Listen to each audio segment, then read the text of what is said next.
Hello guys, once again it's Matt, and today we have another video. Let's thank our members Invictus, Crazy Book, Cots, and our Patreons, Interceptor, Richardson, Danny Cage, and Rupert. Thank you guys for being patrons, for being members, and let's get into it. And today we are flying out the J-2 or the MiG-15 bis, you know, it's the same aircraft, but this one was built in China domestically, and yeah, we already got a kill. And I just wanted to go back in time a little bit, fly these old 50 jets that not a lot of people actually play them after you get more advanced stuff, but they're so fun to fly, man. They're so fun to fly, especially the MiG-15. For me, it's just it is still the aircraft that I have the most kills with, and it is just one of those sweethearts, you know, hearts, oh my god, that you have, you know, that you just love to fly around, and you are used to the guns and you're used to everything. Sorry, and yeah, as you see, it's just, I mean, it's so easy to get kills with it. The 37mm just destroys everything.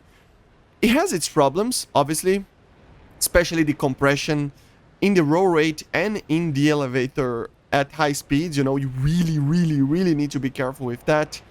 But it's still one of those aircraft that you just hop in and fly. I know a lot of people have troubles with it, and one of the things that I always told my friends about, you know, it is that just try to fly like any other aircraft.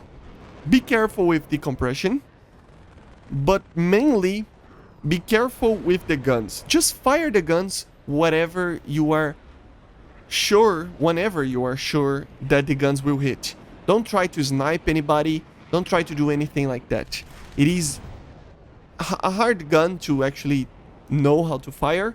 The bullet drop is kind of difficult, and the rate of fire, not the bullet drop, but the rate of fire mainly is very tough sometimes. And yeah, the 37, especially when you are stock, can be a difficult one to fire and just to hit targets. So yeah, it's one of those. You have to really get used to it. It has a very steep learning curve with the guns, you know, and a lot of people don't realize that.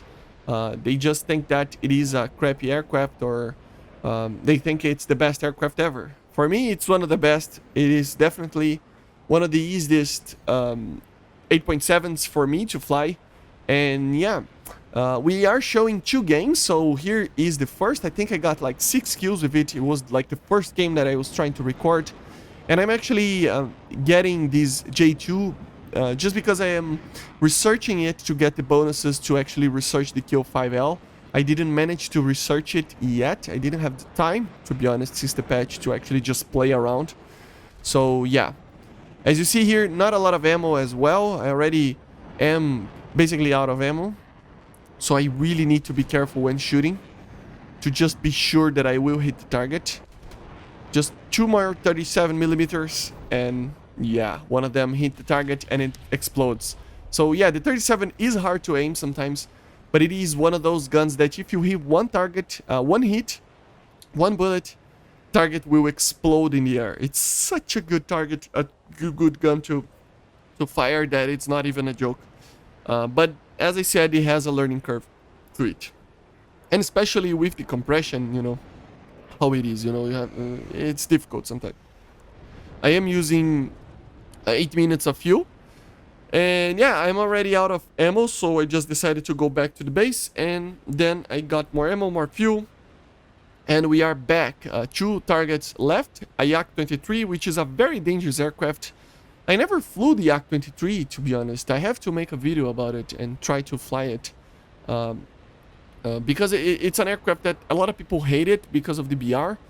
But at that time I didn't have the channel, and I actually wasn't playing those BRs, so I never flew the Yak-23 because it was added after I was just with the MiG, more advanced MiGs, you know, so I just decided not to fly it.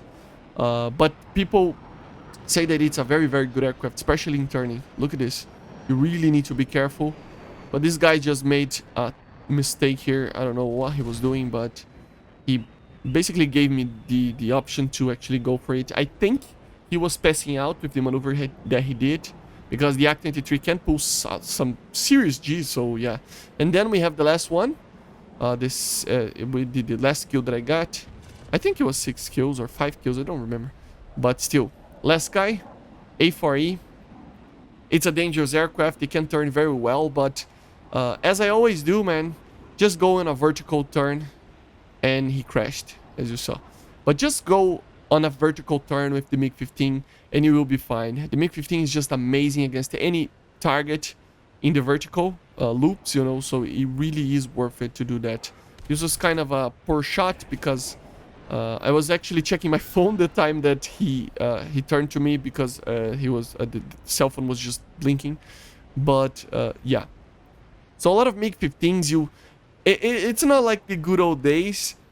You know, back in the day when I first got the MiG-15, actually the MiG-15 made me go research the Soviet 3, and I was trying to get the Me-262 back in the day, like was like 2014, for example, or something like that. And I was actually thinking about just getting the Germans because the 262 was one of my favorite aircraft. But then they added the MiG-15 and I just had to get it, right? And then for like a lot of years, until like 2000, I would say 17 or 15, when the I think it's probably like 16, when the MiG-17 was added. So for about like 2 years or 1 year or something, this was the top tier of the Soviet Tech 3, and it was just so good to fly it because it was basically US versus Soviets, you know.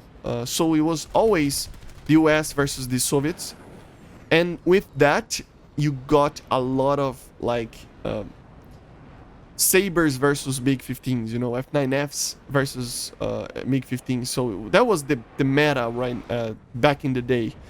And the MiG-15, it was problematic in some areas. It was slower than the Sabre. It turned worse than the Sabres. But it had two things that made MiG-15 my sweetheart, as I said. The acceleration of it compared to the Sabre, it was just such a good one. You could just make the Sabre lose energy, and then you out-accelerate them. It was such an easy thing to do.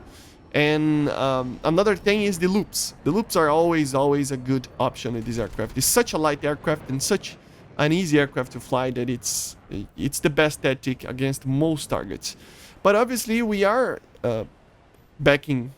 I mean, those days we were facing just Sabres. Now we are facing a lot of A4s. Sometimes you face even more advanced stuff. Remember, you are an 8.7, so from time to time you will get those 9.0, 9.7 BRs against you. So you will see some MiG-21s, the Lightning that is 9.3 right now. You will see Su-25s. So yeah, it's not fun sometimes. But any 8.7 to 9.3 aircraft suffers from that, right? So this one is one of the least worst, especially because you get a lot together with the Soviets, with the Chinese, so you ended up not seeing too many Su-25s or anything like that. But yeah, when you get a down tier, man, this aircraft just destroys everything. But even against these A4s and stuff, it can deal with everything. It's an amazing aircraft. But as I said, it has a learning curve. It's an aircraft that it's not for everybody.